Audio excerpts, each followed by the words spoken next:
Ce froid humide d'un matin d'hiver s'était glissé par la fenêtre de la salle et le père Cugliero s'était arrêté sur le seuil en remarquant une odeur étrange. Neige brûlée mêlée d'ordures, s'échappant par les fissures du radiateur qui fonctionnait la veille et dégageait à présent cette vapeur douceâtre et putride. Quelqu'un avait rempli l'appareil de neige et de détritus au milieu de la nuit, comme une farce. Les garçons étaient assis en silence. Le père parcourut les visages du regard. Les deux coupables baissèrent les yeux à quelques instants d'intervalle l'un de l'autre, et ce bref geste ne lui échappa pas. Il y avait cependant un problème. Ces deux-là avaient de mauvais antécédents, et une accusation entraînerait leur renvoi immédiat, sans possibilité de se défendre.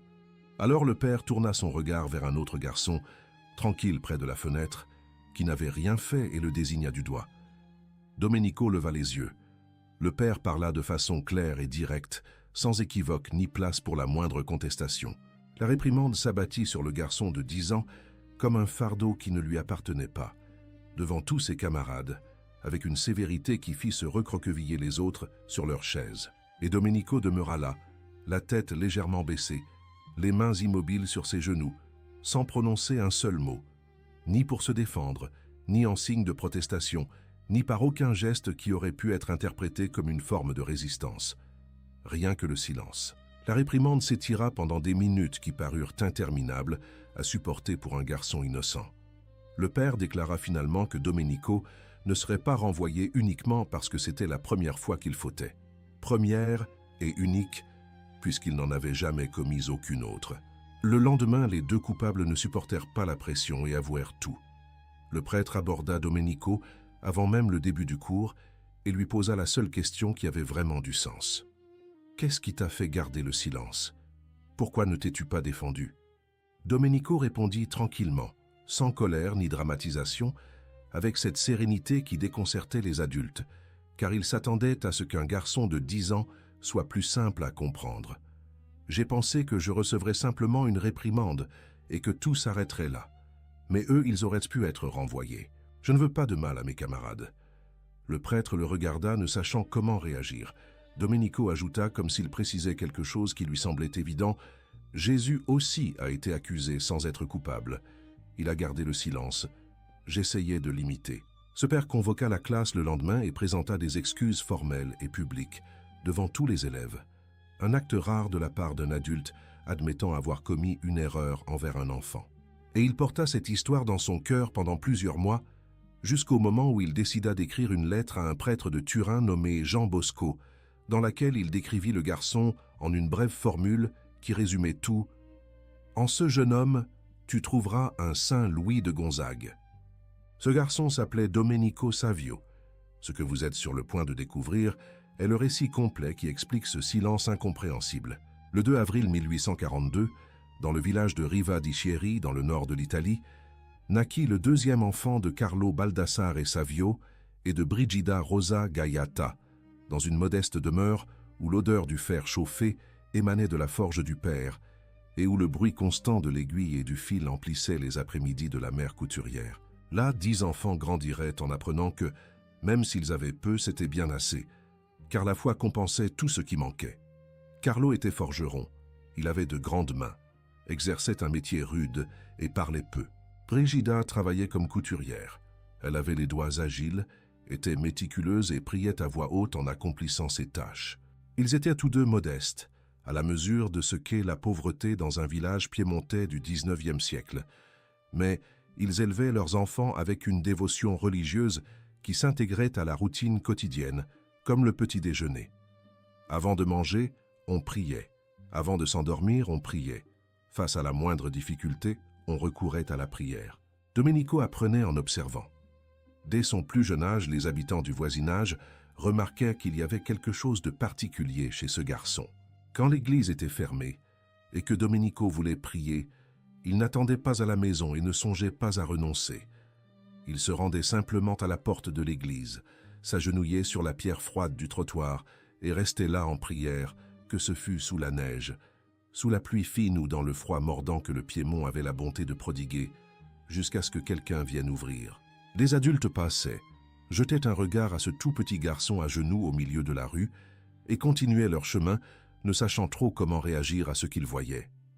Mais Domenico n'était pas non plus un personnage de vitrail, sans ombre ni aspérité. C'était un enfant d'un tempérament intense, qui parlait sans détour et parfois d'une franchise excessive, car il n'avait pas encore appris à dissimuler ses émotions.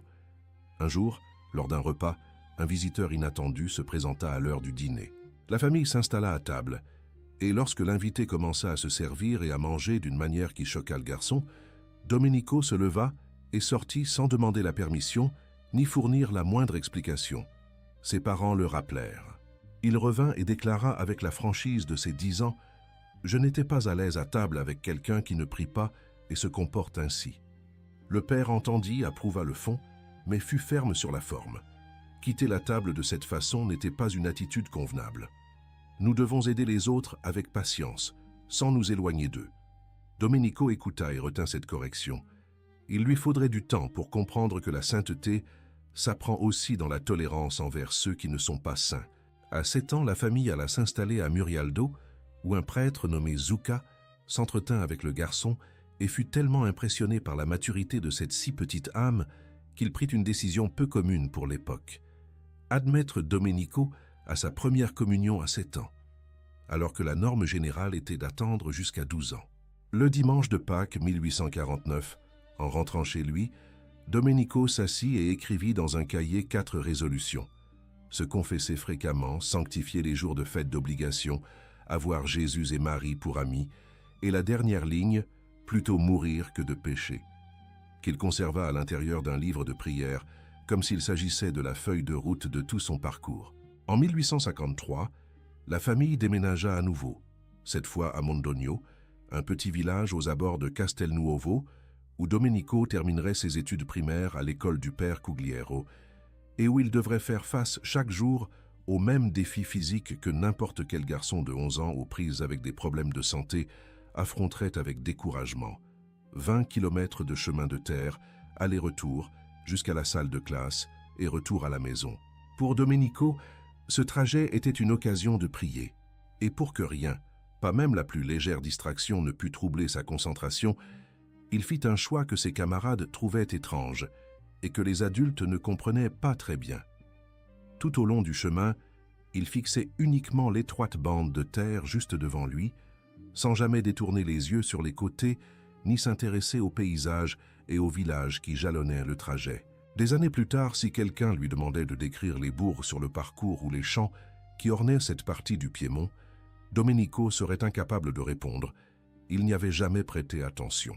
Il fermait les yeux, disait-il, pour pouvoir un jour voir Jésus et Marie au paradis. Avec à peine plus d'1 mètre de haut, frêle, la santé jamais très robuste, il accomplissait ses 20 kilomètres par jour sans se plaindre, priant à mi-voix, les résolutions du petit cahier tenues l'une après l'autre, comme des leçons scolaires. Confessions fréquentes, jours saints observés, Jésus et Marie pour seuls amis qu'il n'eût échangés contre rien au monde, et cette dernière ligne gardée comme une boussole, plutôt mourir que de pécher. Ce n'était pas simplement une formule. C'était l'étalon à l'aune duquel Domenico jugeait chaque petite décision de la journée. C'est précisément ce critère qui se manifesta ce matin-là. Quand le radiateur était allumé, quand 2 camarades avaient bourré le poêle de neige et d'ordures, et que la peur d'être renvoyés les avait conduits à désigner Domenico. En lui-même, tandis que le père Cugliero le réprimandait devant toute la classe, Domenico méditait sur le jugement de Jésus devant Pilate, le silence délibéré de quelqu'un qui a la capacité de se défendre, mais choisit de ne pas le faire, parce qu'il y a quelque chose qui se révèle plus important que sa propre réputation. Si cela venait à se savoir, les 2 autres seraient renvoyés. Qu'était une réprimande injuste comparée à cela? Quand la vérité éclata le lendemain et que le père lui demanda la raison de son silence, Domenico répondit avec cette tranquillité qui déconcertait les adultes, expliqua comment il avait imité le Christ et pourquoi il avait épargné ses camarades, et le père Cugliero resta là immobile un long moment, avant d'aller convoquer la classe pour des excuses formelles. Dans le même mois, il se mit à écrire à Dom Bosco, à Turin, une lettre décrivant le garçon en détail. Il affirma qu'il serait difficile de trouver quelqu'un qui le surpassât en aptitude et en vertu. Il conclut par la phrase qui resterait dans les mémoires « En ce jeune homme, tu trouveras un saint Louis de Gonzague ». Le lundi 2 octobre 1854, Carlo Savio accompagna son fils vers un nouveau chemin. C'était un matin de lundi, le 2 octobre 1854, et Dom Bosco se trouvait dans la cour de la maison des Becci lorsqu'il aperçut un garçon s'approcher aux côtés de son père. Le visage de l'enfant attira l'attention de Dom Bosco avant même qu'il prononce le moindre mot. C'était un visage souriant, joyeux, mais qui portait cet air de respect, propre à celui qui n'adopte pas cette attitude comme une pose, mais comme l'expression authentique de sa nature.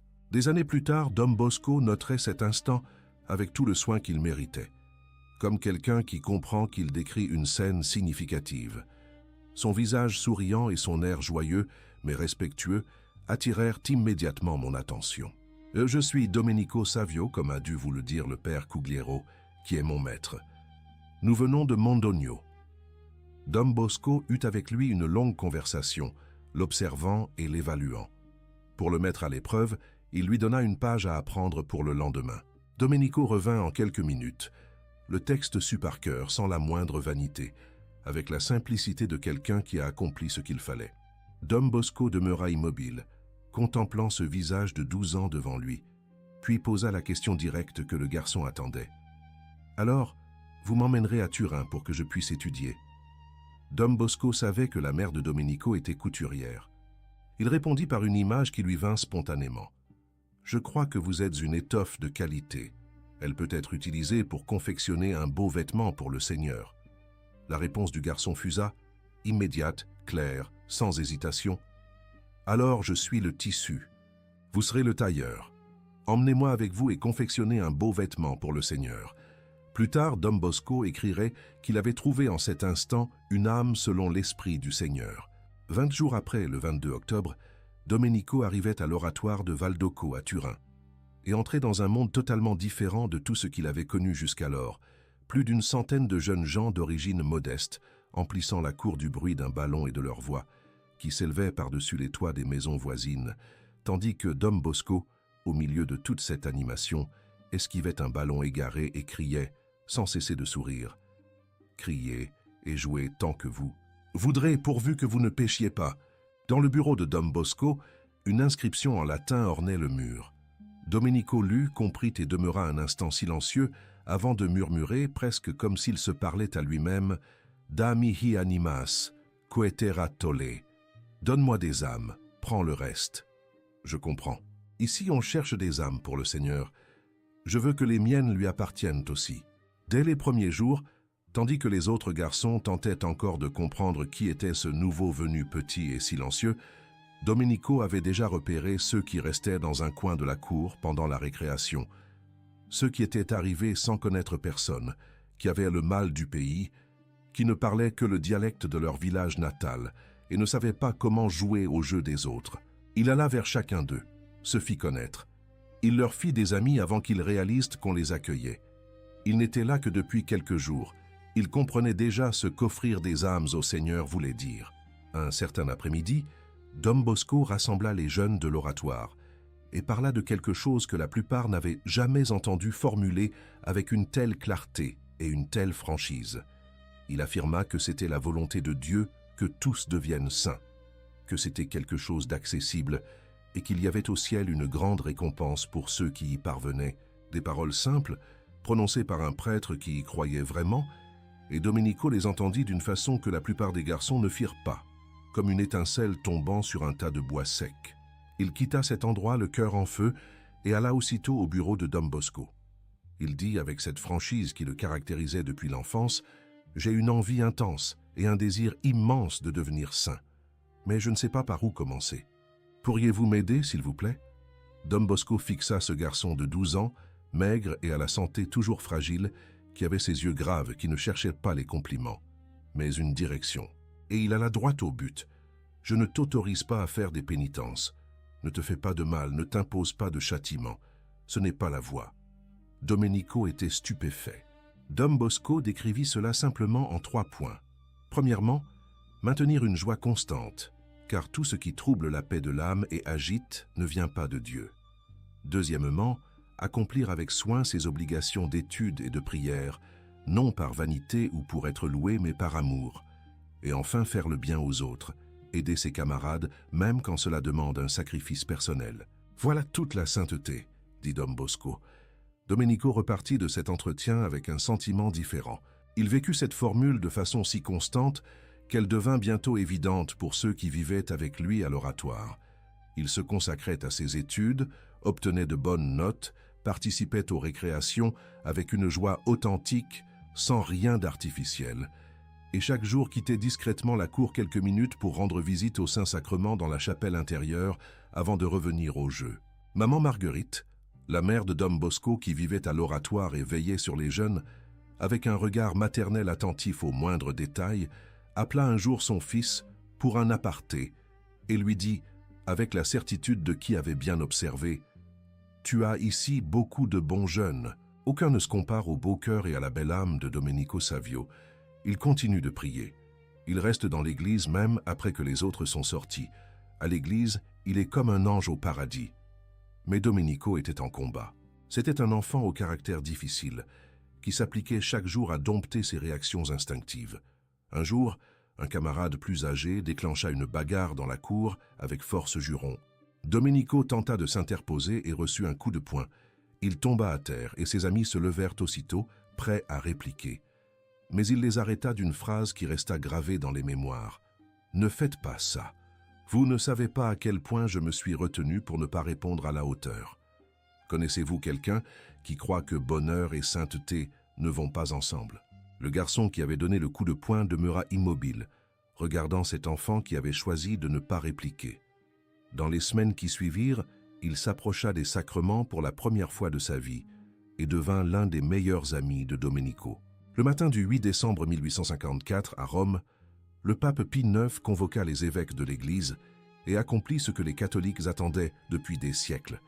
Il proclama solennellement que Marie, mère de Jésus, avait été préservée du péché depuis le premier instant de son existence, avant même sa naissance, par un privilège singulier accordé par Dieu en vue de la mission qu'elle allait accomplir. C'était le dogme de l'Immaculée Conception, l'une des déclarations de foi les plus importantes du XIXe siècle, et la nouvelle se répandrait dans les semaines suivantes à travers toute l'Europe chrétienne. Ce même soir à Turin, dans l'église Saint-François de Sales, un garçon de 12 ans s'agenouilla devant l'autel de Marie, les bougies crépitant dans le silence de la nef et l'odeur de la cire et de l'encens, planant encore dans l'air glacé de la nuit piémontaise. Domenico resta silencieux quelques instants, dans cette posture de prière que maman Marguerite décrivait comme celle de quelqu'un qui est vraiment là. Puis il parla à voix douce, comme quelqu'un qui révèle quelque chose qu'il a jalousement gardé. « Marie, je vous confie mon cœur. Faites qu'il soit toujours avec vous. Jésus et Marie, soyez toujours mes amis. Je vous en supplie, prenez-moi la vie avant que je commette le moindre péché. » Deux événements eurent lieu la même nuit. L'un au cœur visible de l'église et l'autre dans le silence d'un adolescent, et Dom Bosco, qui observait Domenico de près depuis 2 mois, percevrait dans les semaines suivantes une intensification spirituelle chez le garçon qu'il n'avait jamais rencontrée chez aucun autre jeune auparavant. Domenico avait libéré quelque chose avec cette consécration et portait désormais un désir qui s'intensifiait et qu'il exprimait parfois à voix haute pour ses amis les plus proches. « Je voudrais accomplir quelque chose en l'honneur de Marie, que cela vienne vite, car je crains que le temps ne m'échappe. » Cette dernière phrase ne fut prise au sérieux par personne. Il avait 12 ans. Le 8 juin 1856, à seulement 14 ans, Domenico réunit un groupe d'amis de l'oratoire qu'il avait soigneusement sélectionné et fonda la Compagnie de l'Immaculée Conception, composée de 10 membres, avec des réunions hebdomadaires et un règlement rédigé par Giuseppe Bongiovanni, qui deviendrait prêtre par la suite. Les membres choisirent comme président un jeune homme nommé Michel Rua, sérieux et dévoué, qui des années plus tard succéderait à Dom Bosco à la tête de toute la congrégation salésienne. Le groupe avait une mission claire et discrète: prier ensemble, lire des textes spirituels et veiller sur les nouveaux arrivants de l'oratoire, des garçons qui arrivaient sans connaître personne, avec le mal du pays, ne parlant que le dialecte de leur région, désorientés au milieu de plus d'une centaine de jeunes dans la cour de Valdocco. Domenico définissait la mission du groupe avec la clarté qui lui était propre. L'âme de mes camarades a été sauvée par le sang de Jésus-Christ. Nous sommes tous frères. Si je peux sauver une âme, j'assure aussi le salut de la mienne. Personne n'imaginait en cet instant que des 10 membres de ce groupe d'adolescents sortirait le noyau initial d'une congrégation présente aujourd'hui dans plus de 100 pays. Un certain après-midi, Domenico alla trouver Dom Bosco avec une hésitation qui ne lui était pas habituelle. Cette façon de quelqu'un qui veut parler, mais ne sait comment entamer la conversation sans paraître ridicule. Et avant de commencer, demanda à son maître de ne pas répéter ce qu'il était sur le point d'entendre, car les gens risqueraient de se moquer, mais que si Dom Bosco visitait un jour Rome, il y avait quelque chose qu'il aimerait lui voir transmettre au pape. Dom Bosco écouta. Domenico inspira et se mit à raconter ce qu'il appelait une forte distraction, après la communion de ce matin-là. Non pas un rêve, non pas une fantaisie, mais quelque chose qui l'avait envahi pendant son action de grâce, avec une présence et un détail qui ne semblaient pas inventés. Je crus voir une grande plaine peuplée de gens, enveloppés dans d'épaisses ténèbres. Ils marchaient, mais comme désorientés, sans percevoir où leurs pieds touchèrent le sol. Quelqu'un qui se trouvait à mes côtés dit « Cette contrée, c'est l'Angleterre ». Je commençais à poser d'autres questions quand j'aperçus le pape Pie IX, exactement comme je l'avais vu sur quelques illustrations. Il était vêtu avec majesté et tenait un flambeau éblouissant, avançant au milieu de cette immense foule. Au fur et à mesure qu'il progressait, les ténèbres étaient dissipées par la lumière du flambeau, et les gens étaient enveloppés dans cette lumière comme en plein jour. La voix proclama « Ce flambeau est la religion catholique qui doit illuminer l'Angleterre ». Dom Bosco ne dit rien face à ces paroles. Domenico, qui avait 13 ans, n'avait jamais voyagé hors du Piémont et n'avait jamais mis les pieds en Angleterre. Au cours des mois précédents, il avait mentionné à Dom Bosco à plusieurs reprises, avec une intensité qui impressionnait vu la jeunesse de celui qui parlait, que dames en Angleterre attendent notre secours. Si j'en étais capable et si j'en avais les qualités requises, je voudrais y aller à l'instant, et par mes prédications et mon exemple, les ramener toutes à Dieu.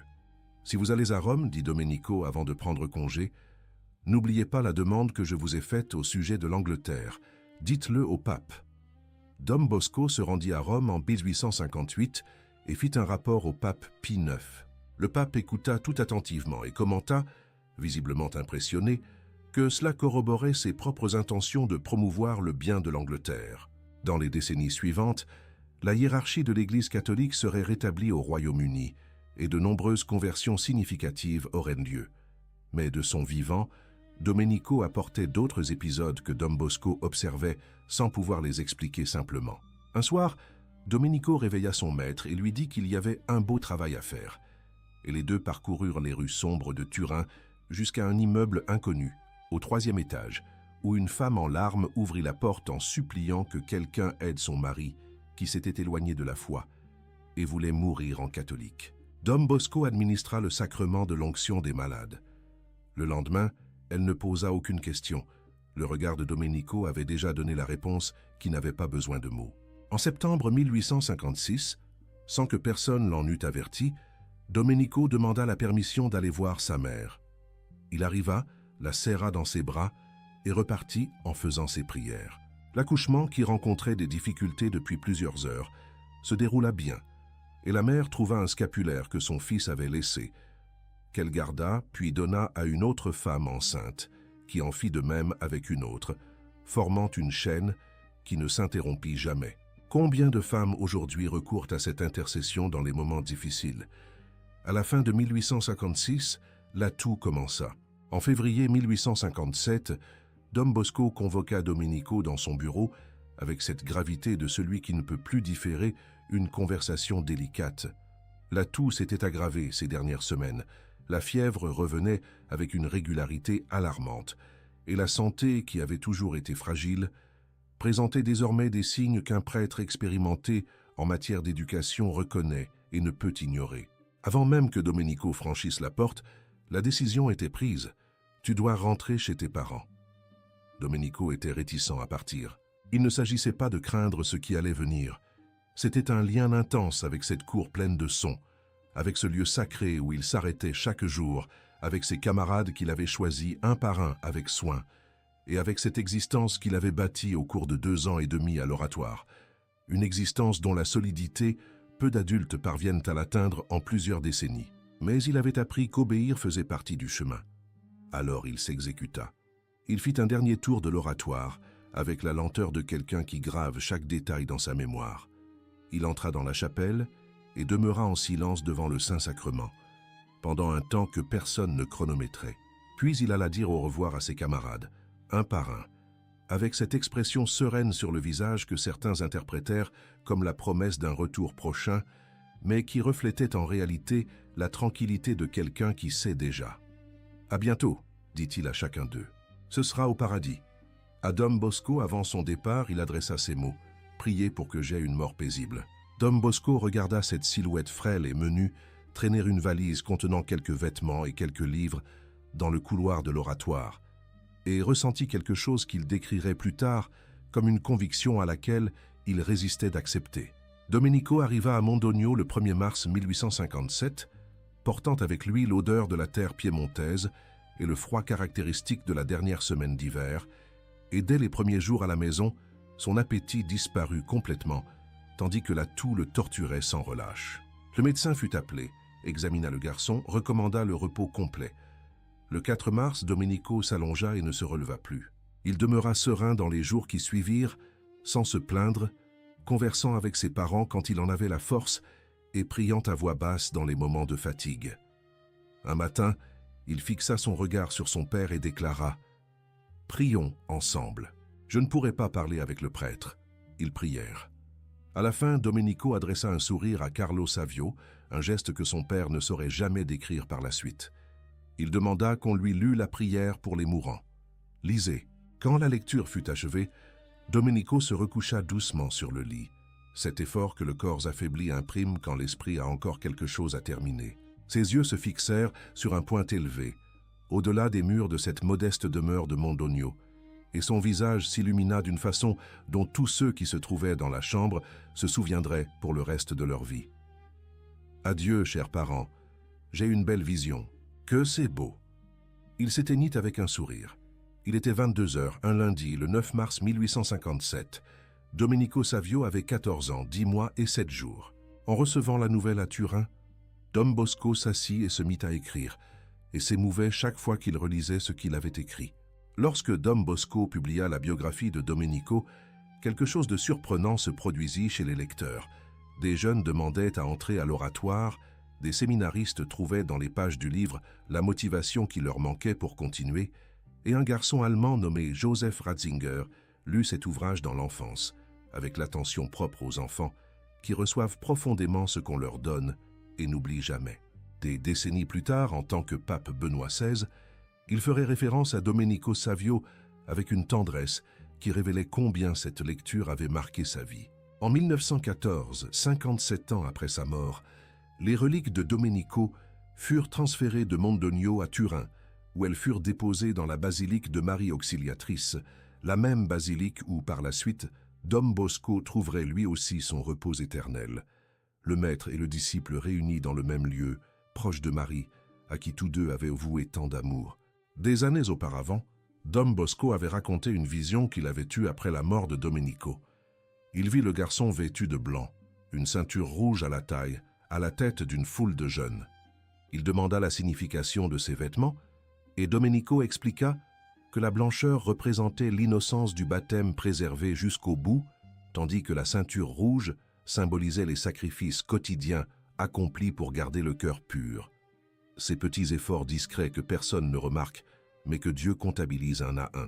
Dans la vision figuraient aussi des prophéties sur le destin de la congrégation salésienne et sur des décès qui surviendraient cette année-là à l'oratoire. Chacune s'accomplit. Le 5 mars 1950, la basilique Saint-Pierre se remplit de jeunes pour la cérémonie au cours de laquelle l'Église proclamait Domenico bienheureux. Les commentateurs de l'époque rapportèrent n'avoir jamais vu autant de jeunesse réunie dans cette basilique. Le pape Pie XII décrivit cette célébration comme « une fête de la jeunesse chrétienne ». L'Église reconnut un miracle pour cette déclaration. Albano Sabatino, un jeune qui mourait d'une méningite compliquée par une grave infection sanguine, avait eu une relique de Domenico placée sous son oreiller. Il s'endormit et, à son réveil, réclama ses jouets complètement guéris, sans aucune explication médicale pour ce qui s'était passé. Le 12 juin 1954, le pape Pie XII canonisa Domenico Savio, à une date qui ne fut pas choisie au hasard.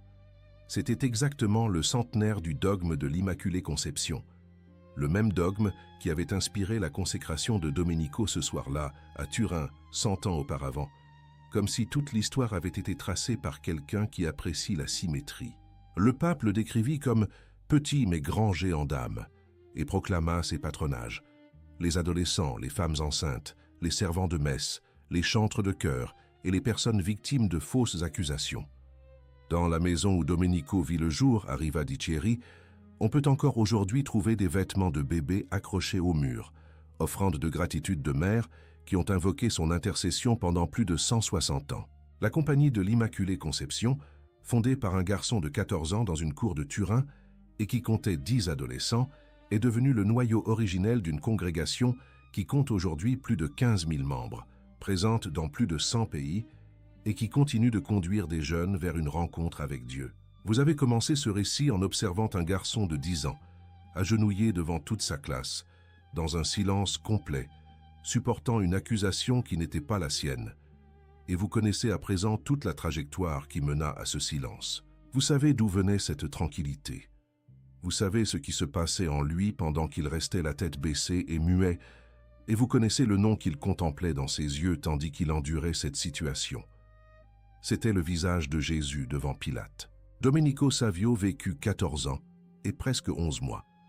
Durant ce temps, il n'érigea aucun édifice, n'écrivit aucun livre et ne prêcha pas devant de grandes foules. Il parcourut chaque jour 20 kilomètres de chemin de terre, le regard fixé sur le sol pour garder les yeux concentrés. Il accueillit des garçons qui arrivaient à l'oratoire sans savoir qui était qui et restaient appuyés dans un coin de la cour, le mal du pays au cœur. Il se tut quand le silence était plus digne que n'importe quelle parole. Il pria à genoux à côté de l'église fermée, dans la neige du rude hiver piémontais, parce qu'il ressentait le besoin d'être proche, et même à cette distance, c'était encore trop proche pour y renoncer. Dom Bosco avait dit qu'il était une belle étoffe, et Dieu confectionna avec ce tissu un vêtement qui dura des siècles. La formule que Dom Bosco transmit à Domenico dans ce bureau de Valdocco, la joie, les devoirs accomplis avec amour et le bien fait aux autres, n'était pas simplement une recette destinée à un garçon frêle de 12 ans dans l'Italie du XIXe siècle. C'était une réfutation de cette vieille idée tenace que la sainteté exige souffrance, châtiment et retrait des joies du monde. Domenico démontra par sa propre vie que la sainteté peut se manifester dans une cour pleine de bruit et de football, dans une marche de 20 km par un jour ordinaire et dans une salle de classe froide où 2 camarades attendaient le pardon sans savoir qu'il l'avait déjà reçu. Qu'il repartit avec un sourire, contemplant quelque chose que lui seul pouvait voir. Et tous ceux qui se trouvèrent dans la chambre cette nuit-là à Mondogno comprirent que ce n'était pas un adieu. C'était, en réalité, une arrivée. Aujourd'hui, quand une femme traverse un accouchement difficile et implore Domenico Savio, il se peut qu'elle ne sache pas qu'elle perpétue une tradition née d'un scapulaire laissé dans le lit d'une couturière du Piémont par un garçon de 14 ans qui arriva sans être invité, parce qu'il savait que sa mère avait besoin d'aide. Quand un garçon se retrouve face à une injustice et choisit de ne pas réagir, il ne réalise peut-être pas qu'il imite un enfant de 10 ans qui regarda vers le Christ et dit « C'est ainsi que je veux être ». Quand quelqu'un réalise, peut-être après de longues années à croire le contraire, qu'être saint ne signifie pas être malheureux, ne suppose pas de se mortifier ni de vivre isolé du monde, mais qu'au contraire, c'est être heureux, accomplir les responsabilités qui se présentent et voir l'autre avec les yeux de celui qui reconnaît en lui une âme aimée de Jésus avant chacun de nous, cette personne expérimente exactement ce que Domenico Savio a vécu. Il y a plus de 160 ans, le fils d'un forgeron nota dans un cahier « Plutôt mourir que de pécher ». Et il le vécut, jour après jour, jusqu'au dernier sourire.